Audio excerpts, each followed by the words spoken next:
It is Tuesday, so y'all know what that means. It is that time of the morning. Tony is here joining us, standing in at a nice 6'1", 215 pounds. How we feeling today? Man, can't complain, can't complain. There we go. So we've talked about all of the young quarterbacks a bunch. Obviously, right now, Jaden Daniels has the front runner seat. Oh, I'm sorry. No, you good, you good. Oh, I was like, Jane Daniels has the front runner see that even if you still believe in like the talent and the prospect that Caleb was after year one, I think most people would say, all right, Jaden Daniels is the best of the second year quarterbacks to start. Right. I was nervous, I'm not gonna lie. So there's been a handful of notable like sit-ins, Micah being the most probably the biggest name. But Terry McLaurin is a holdout from Washington camp. He wanted to get a hmm deal, and well, I think two things can be true. Do I think Terry McLaurin is as good as AJ Brown? No, I don't. Do I think he is just as important to Washington as AJ Brown is to Philadelphia? I could argue he's actually more important. Part of that is because Philly has so many resources. Right. If you were to That's a start fact. this season, year two of Jaden Daniels, and you didn't have McLaurin, I think that had a chance to be a early season disaster. Not that I think they wouldn't have made the playoffs, but you could have had a rough first couple of weeks there. Yeah, it would How have been big of tough. it? Yeah, like how big of a deal is it that they got Terry signed in? I know there's always an issue about like how much training camp you participate in. I'm a believer with receivers and quarterbacks. If you guys have your timing down, you can figure that out quicker without needing a whole bunch of training camp practice. For sure. But like, yeah. But your thoughts on the holdout and now them getting signed and the start of the season for year two of Jaden Daniels in Washington. It's super important that they got Terry signed, especially because you bring in Debo knowing that he's your wide receiver too. You bring in Debo knowing that Terry is going to help alleviate a lot of the things that Debo had on him in San Francisco that maybe hinder his performance a little bit. And also, for Jaden's development and just continuing to like this team grow, like this team growing together. Um, Being able to like establish a rhythm in this offense another year under Kingsbury is like all that stuff matters. So to get a deal done with Terry, it means everything. Um, and you just have one of the best receivers in the league. Terry's not top five. You could argue he's top 10 to 15, which is super important when you have a team that probably feels they can go to the Super Bowl, considering they were a game away last year and they made moves to put themselves back in that position. You talk about the Laramie Tunsil deal and things they did through the draft. Mm-hmm. So for me, looking at it on the outside, I'm saying that you got the deal done with Terry. You paid him his due, and now you can kind of get this thing back rolling as the season approaches because you don't want to go into the season not having Terry McLaurin. You want to establish that, hey, this is a team that went to the NFC Championship game last year, and we are going to be right back there come week one. Like, you don't want to have Terry miss a game, miss two games to kind of, prove the point of his value. So it's definitely a big deal that they got him signed and got him back. Do you think, real quick, do you think they can legitimately? I know you have the Lions coming out of the NFC, but do you think Washington can legitimately compete with the Eagles for the NFC East? I believe so, just because you play them enough. Like, you play a team enough times, man, you know damn near everything about them. And they played the Eagles tough last year. Obviously, they won one game against them. I think Jaden might, not Jaden, but Jalen might have missed that game because of the concussion. And then they Mm-hmm. played them pretty tough in that Thursday night game, but the Eagles eventually got going and they ran away from them, which the Eagles tended to do a lot of times last year. But I think Washington has the personnel. You have the quarterback, and that's number Mm-hmm. one. You have a coach in Dan Quinn who's been there and done it. So that matters as well. It's just a matter of if Washington's defense can hold up. Because I think they can put up points with the Eagles. I think that if the defense can hold up and they can, get the necessary stops and prevent the Eagles from running crazy, as Saquon did last year, I think that they put themselves in a good spot to beat them. Do I think they will? I just think the Eagles are too talented, but I think Washington can compete, and that's the first step, being able to compete. No, I'm in the same boat. I feel like I think Washington is, again, the Eagles ended their last two games. Like, we're always prisoner of the moment to some degree. The Eagles ended their last two games dog walking Washington the NFC Championship game and then boat racing the Chiefs. And so it makes them feel like there's this massive gap between them and every other team in the league. And while I do think they're clearly on they got to be in your top 3 to 4, I don't think the gap is as big as those last two games would represent. I started the show off with I'm a shedeur guy. I'm a fan of Shedeur Sanders. We obviously the draft, I thought he was going no later than the Steelers to 15. And while I'm not there's a bunch of theories going on right now, and Eric Dickerson even said that, hey, look, guys, the league went and said don't draft him. I'm not going to say he hasn't gotten the short end of a stick. I'm not going full conspiracy theory. My brain, when I really look at this, is I'm like, look, man, this is the reality of where you're at. You are dealing with a dysfunctional franchise, which the reality is, if you are one of those guys, like if you are a guy who you thought could be the number 1 overall pick, a top 5 pick, the reality is you're probably going to a dysfunctional franchise or a franchise that doesn't know what it's doing, especially in that current iteration of itself. So do I necessarily think the Browns are setting him up for failure? No, I just think this is the reality of being on the Cleveland Browns. They don't know what they're doing. This is why you draft 2 quarterbacks. Both would be, according to the league, considered project QBs. What was your takeaway from Shedeur's preseason and the stat everybody's like thought that is like, oh, they cut 4 of the 5 offensive linemen that were in there, and I'm like, if you're not playing with the ones in preseason, that could be a lot of teams that you're playing behind an offensive line that's about to get cut, and that also is just a reality of the NFL. For Your sure. takeaway from Shedeur's preseason and having to deal with the dysfunction that is the Cleveland Browns. Um, I thought his preseason was what you'd expect it to be for a rookie quarterback. He had the one good game where he's really good against Carolina. Had some struggles in the last game. Um, he's clearly got his faults and his issues that he needs to work on and things like that, which is to be expected. But I didn't see anything to make me think that Shador can't play quarterback in the NFL. I didn't see anything to make me think he's at this moment a starter in the NFL. I think in the right situation, he could go out there and start for a team and if need be, but it had to be the right situation. Cleveland's not the right situation. And even if Yeah, they drafted Shador to be the guy, I wouldn't want him. I wouldn't want him in that situation because it's just not a good team. Um, the offensive agreed. line is going to be completely rebuilt next year. They have good receiving options, but was the Jerry Jeudy season a one hit wonder situation, or is that sustainable? David Bell's really good. How is that going to look? I'm not sure if Cedric Tillman's still on this team or not. I know he gave them some good run when he was there. The running back situation is kind of cloudy because I know that I know that from Ole Miss and Ohio State, what is his name is escaping me. Judkins, Quishta, I'm Yeah, probably pronouncing his name. Quishon Yeah, Judkins got I guess he got cleared from his domestic violence situation or whatever was going on there. So he'll be good to go, but he still missed a lot of time. I'm not even sure if they even signed Quishon Judkins yet, no, he's actually. not signed. So, I just saw that today. He's still yeah, so unsigned, so he's so that's still a thing to deal with within itself. So it's like Um, the report is that they'll keep all 4 guys, which I mean, hey, why not? Like you're Cleveland, Joe Flacco's going to be your week 1 starter. So it's like you might as well have as much insurance as you can have. And at worst, you can deal one of the guys if enough teams view them worthy of trading for, be it the Rams, maybe. Like the Saints, who knows? So it just depends. But as it goes for Shador, it's like, hey.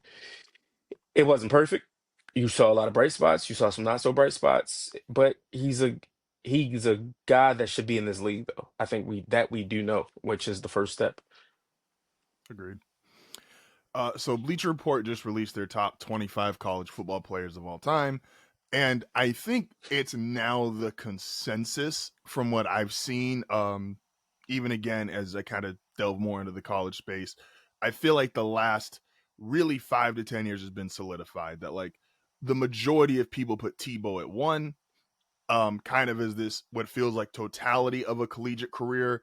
And a lot of people have slid Cam Newton to number 2, who obviously doesn't have the total length of Tebow's career, but that peak is as great as anybody we've ever seen in college. Auburn just retired his number. We saw the highlights last week. It's incredible what Cam Newton was doing at Auburn that year. Are those the two correct guys if you're going greatest college football player of all time? And if not, who would you throw Um, up there? well, I mean, I didn't see the Bleacher Report list. I don't really. I see. I mean, I see a lot of lists with Tebow's like top five for sure. I think over time people have like come to realize that as great as Tebow was, he's not like the greatest.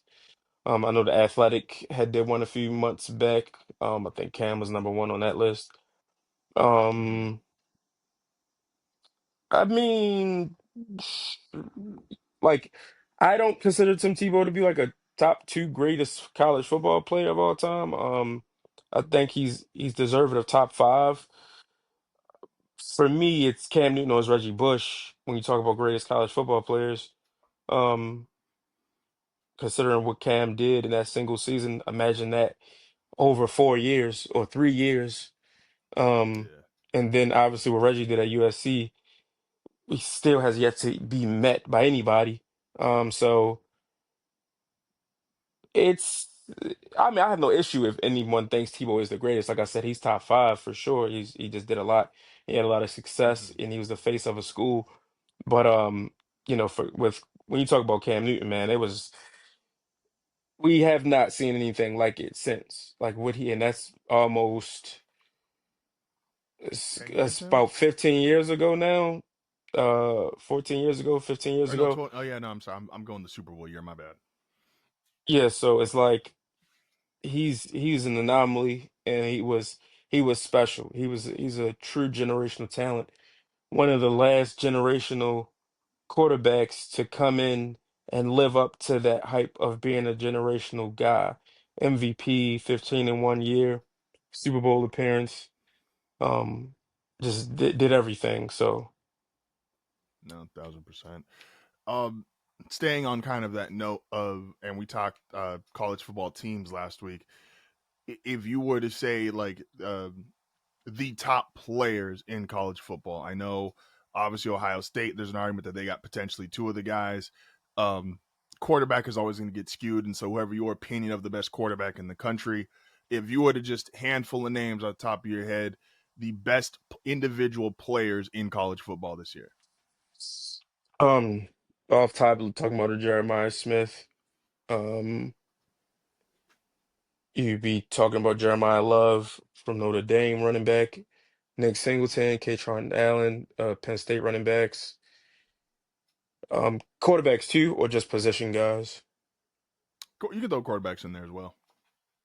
They Cade obviously, again, I Klubnik, know they get skewed, but it's just the nature of the sport. Klubnik's probably outside of Arch, the front runner for not MVP but Heisman. Could be quarterback one if Arch doesn't come out next year, which I don't expect him to, like I talked about last show. Um, I think Lenore Sellers is going to take a jump. He from how he ended last year, South Carolina's quarterback. I think he's going to take a big jump and really bust onto the scene in a big way where he can be in the quarterback one conversations. And Caleb Downs from Ohio State may be the best player in the draft. Former Alabama safety, transfer to Ohio State. He's fantastic. Arch, obviously. What does he look like in a full season as the full-time starter? Everybody's excited to see that. It's a lot of guys, and it's gonna be a talented group of guys this season. And that's not even getting into like some of the trench guys we talk about defense and offense. But Mm-hmm. yeah, those are a few guys that like I said to name a few. Those are a few. Um, and again, baseball. So, switching over from college football to baseball, baseball's obviously been in a much better limelight the past couple of years. We're starting to see somewhat of a resurgence. Um, there's a guy who we both picked at the start of the season to win NL Cy Young, and I even went so far as to say if his team could just be remotely good, he could even potentially be an MVP candidate. And He is somehow even better than that, but his team continues to be horrible. Paul Skeens, I just saw this early today. It was 50 games started in his major league career. He's given up a total of 66 runs. For me, like that number just sounds fake. It's like, for me, the best quote unquote starts to a career for guys I've actually gotten to see. Like, I know Dwight Gooden has an insane start to his career, and obviously like Cy, like, you want to go all the way back to Cy, but like I wasn't alive for that. To Right. me, it's like it's Matt Harvey, it's Clayton Kershaw. That's the to start your career. Like, you just come out the gate and you are already great. Is where does Skeens for you for in terms of how guys start a career and just like, man, we got to get him out of Pittsburgh. I'm not the guy who says trade like players away from trash teams, but he's got to get out of Pittsburgh, right? I mean, in theory, but it's like the thing about baseball specifically, but sports that we love is that when these teams, do turn it around, that guys like Paul Skeens, who are superstars in the sport, are still there and able to reap the success, and they stayed, through the bullshit to be able to see this turn around. And so it's like, but you want to see him on a team that wins and contends, yes, but that would mean a lot more if that team is Pittsburgh. And obviously, over the last, you know, last almost decade at this point, but for a while, Pittsburgh's not been a winning team. But there was a time there in the 2010s where this was a winning franchise, the AJ Burnett days, and they had Garrett Cole there, and they had Kutch, and they had Josh Bell, and these guys were winning games, and they were competing in the NL Central. Those days are over, clearly, but we've seen these things happen where it goes in cycles in baseball, and the franchises that always win, they start to suck. The franchises that always suck, they start to win, and you hopefully that can be Pittsburgh. Now, when he's due for the big money, it's a matter of at that point, what does he want to do, and what's the landscape of the sport as well. Um, Mm-hmm. so you know, he has to. I don't want to say he has to get out of Pittsburgh, but this just can't continue for another 2, 3 seasons. Because he's still a relatively young pitcher. You can have another year after this where they're just not successful, but it has to build towards something. It has to build to fighting for the last wild card spot before it can build to fighting for the division, before that can build to fighting for the pennant. Like, it has to build somewhere. No, it's valid. Uh, Last thing here before we get you out. Obviously you're confident. Would you say your confidence level is 10? The Ravens win the division, 1 through 10. Yeah, I can't act like I'm not confident in that. Like I said, barring crazy injury, Mm. they're fine. They're gonna trick off 3, 4 games, but that's fine. Whatever, who cares? I was curious. So obviously in just the last couple hours, the breaking news: Cincinnati has somehow found a way to be like. I made the comparison earlier last week where I was like, Cincinnati is just broke Dallas. Like, uh the Brown, I'm forgetting blanking on his first name for the Bengals All owner. Brown. But like, he's just the broke yeah, Paul Brown's like, he's just the broke version of Jerry Jones. He's doing everything quote unquote incorrectly, but he has somehow still found a way to have his quarterback, both his top receivers, and now Trey Hendrickson here in the last 2 hours agreed to a contract restructure where now he's gonna make almost $30 million this year, or it's right at 30 million. Um, does that, because I'm not sure if the him being on the Bengals is a part of your confidence level, does the Trey Hendrickson signing change your confidence level any bit? No, those guys stink, man. I don't I don't care about Trey Hendrickson. I don't give a shit about Trey Hendrickson. Trey Hendrickson can't play corner. He might be better than what they got. You never know. Might as well just start throwing his ass out there at every position. Like, can't get worse. Might as Oh well. man. I mean, they bringing in Notre Dame's defensive coordinator to, clean things up. They scapegoated Lou Anarumo because they can't accept the fact that the players might just not be that good. So, Bengals are going to score 1,000 points, give up 1,000 points, and everybody will tell you, well, Joe Burrow's the best thing in the Damn near world, as but his close. defense just lets him down. It is what it is. Who gives a shit? Hey man, look, that's why Stafford's top 5. With that, always appreciate Tony for checking in. Don't forget you can still catch him every Sunday on Group Chat Podcast. Go check that out. New episode just dropped, and appreciate you, bro. And we'll see you this weekend. Peace.